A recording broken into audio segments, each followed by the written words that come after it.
how to deal with loneliness. It's Kute here, author of The Magic of Surrender, and you are the one. Make sure you hit the like button below. We're going to be dealing today with a very important topic, loneliness. As human beings, we've all felt the feelings of loneliness at particular moments in our lives. Loneliness affects us all at some point in the human experience, whether you're black, white, tall, short, man, woman, rich, poor. We've all felt lonely in certain moments, and especially over the last few years, even more so with this pandemic and lockdowns and social distancing and not gathering.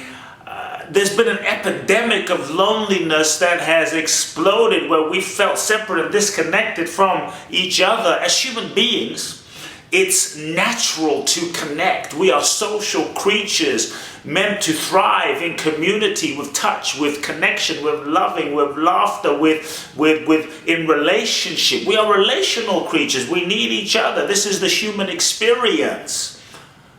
Loneliness. Loneliness. Have you felt loneliness? Do you feel lonely? I think loneliness is a cause of depression. Loneliness is a cause of so much suicide. Loneliness is a cause of unhappiness. Loneliness is a cause often also of health and dis-ease in the human body. It's an epidemic. There's the emotional loneliness, feeling lonely inside. There is the existential loneliness, feeling disconnected from our sense of purpose and meaning in the world. There's social loneliness, feeling disconnected from interacting with community and people and relationships and each other. Loneliness affects us all. It's a serious matter. So what do? You see, the different types of loneliness. When we look at loneliness, arises when we feel disconnected from ourselves. When you're not connected to yourself, when you're not connected to your truth, when you're not connected to who you are, when you're not connected to your authentic nature, when you're not being your authentic self, when you're having to suppress and betray and hide parts of yourselves to be loved, validated and accepted and fit into the world, to appear normal, to be who you think you need to be, to put on a mask and a role and a persona, it becomes very lonely within yourself, because you know that you have denied who you are to be accepted by other people. And there is nothing more lonely than not being who you are. There's nothing more lonely than self-betrayal and self-denial. And you can have the world, you can have 50, 100 friends, you can be mega famous. Look at many of the hugely famous celebrities that feel lonely and end up committing suicide because they feel like no one understands them. And so you can have the world, but if you don't have yourself, it's lonely. So part of loneliness comes from being disconnected from who you are. And so ask yourself, who am I? Am I being my authentic self? Because when you have to be who you think you need to be, or put on a role, a face, a mask, pretend to be someone else to get love, validation and approval, even when people connect with you, even if you have lots of people in your life, even if people love you, the love is not truly satisfying, because deep down you know that who you're being to get love, validation and approval, to have that relationship, is not real. You know that people are not loving you, they're loving the version of you that you're pretending to be. Nothing is as lonely as that. So ask yourself, am I being myself? Am I being true? Am I being authentic? What parts of myself am I hiding? What lies am I telling myself? What am I pretending about? That's the loneliest thing. The more you can love and accept yourself and be yourself, the more connected you will feel within yourself. What parts of yourself do you need to embrace? What parts of yourself have you shunned and denied and abandoned? What parts of yourself have you betrayed that you need to own and make peace with and love? When you can love those parts of yourself that you have disowned, when you can love those parts of yourself that are hurting, you begin to integrate, you begin to become whole. And when you become whole, you feel connected to yourself. And when you feel connected to yourself, loneliness starts dropping away. Yes, you might lose people in your life. And there will be people in your life that will tell you, I used to like you the way you were. In other words, they used to like you when you were giving them what they wanted. You know, they love it. They're not really loving you, they're loving the version of you. But you might lose people in your life. Make peace with that. But when you have yourself, there's a freedom, there's a connection, there's a peace that you will feel. There's a difference in life between being alone, right? Being alone. So as you become more authentic, you might lose people, you might be alone. But there's a difference between being alone and lonely. Alone is a function. Loneliness is a state of being. A state of being disconnected from yourself, number one. So connect to yourself. Get to know who you are. Be true to yourself. Honor your feelings. Honor your needs. Take care of yourself. Listen to your intuition and what you need and follow through. Number two, loneliness can often arise when we are disconnected from Source, aka God, otherwise known as the divine, the universe, whatever you believe, it's up to you. But when you're disconnected from Source, your spiritual connection to your soul, to being, to the source of life and existence, it can get lonely, because when you are disconnected from your spiritual foundation as a soul, then all you have is the connection to yourself, the connection to your ego, the connection to your little personality, which is very finite and very limited. When you're just connected to yourself as this mind-body mechanism called you, the ego sense feels separate. When you're living inside of a sense of feeling separate from existence, God, the divine, the universe, and all of life itself and all of nature. Ego, you see, is that sense of separation. The more you are in ego, I'm just me, I'm just Kute, I'm just John, I'm just Susie, and that's all you believe that you are, that you're born and then you die, things will feel lonely, because ego is separation.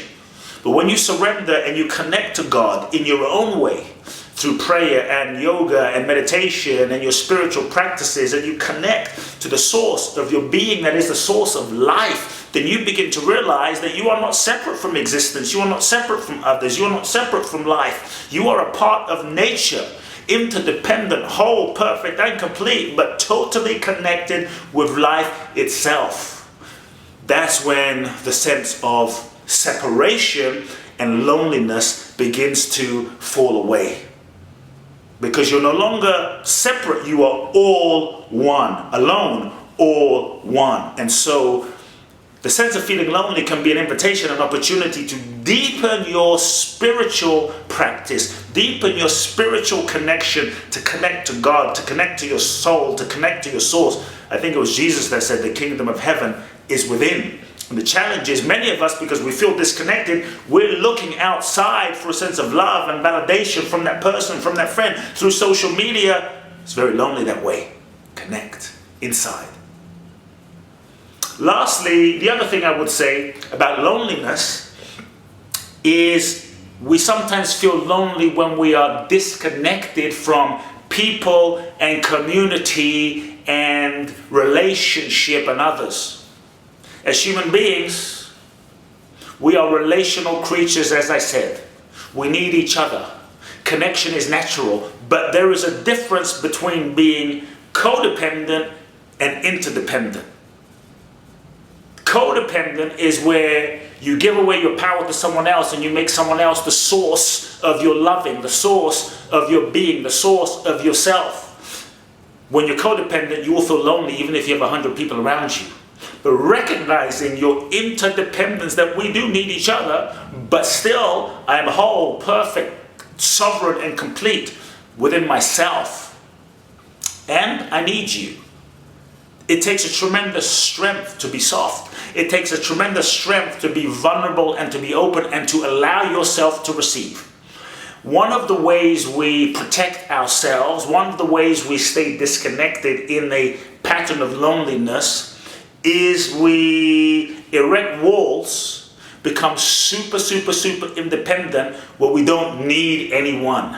Not needing anyone or anything is the ego's strategy to protect you from getting hurt again. Maybe you were disappointed, maybe certain emotional needs weren't met as a child growing up from mom or dad, so you became super independent. I don't need anyone. Ego got created. You erected a wall around yourself, became an island unto yourself as a defense mechanism to not feel helpless or not feel the disappointment.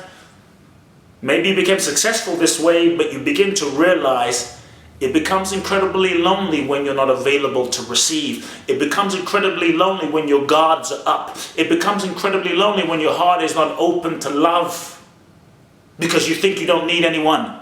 But it takes a tremendous strength to connect to yourself, to connect to God, and to allow yourself to connect to community from the overflow of your heart. And so if you're feeling lonely, look at your community. Allow yourself to, from a place of wholeness, acknowledgement, strength, reach out to those in your life. Many times we stay in our corner and we wait for people to reach out to us. But instead, dare to give what you want. Reach out, pick up the phone and give love. Reach out, pick up the phone, invite someone. Reach out and connect, create community, create gatherings, create connections. Give and serve and love and express what you want. And what you begin to realize is the more you open your heart to love, the more you become receptive to being loved in return, the more life and people will love you back. You give what you get, and what you are is love. There is a difference, folks, between being lonely and alone.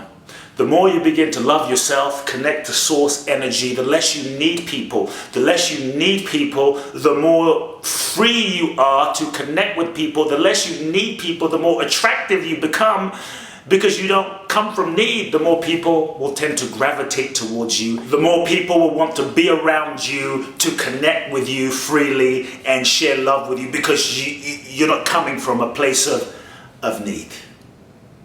There's a difference between loneliness and being alone. And when you are at peace with being alone, many of us were not at peace with being alone. But when you're at peace with being alone, you start connecting with who you are. And as you connect with who you are, you begin to realize you're not really alone. You are all one. You are one with all of life and existence itself. And that is the greatest peace and fulfillment. Folks, if you enjoyed today's short video, share this video with anyone and everyone in your life that you love. Go to my website, KuteBlackson.com, enter your name and your email to receive a free 3-part video training series on how to find your purpose. Love now.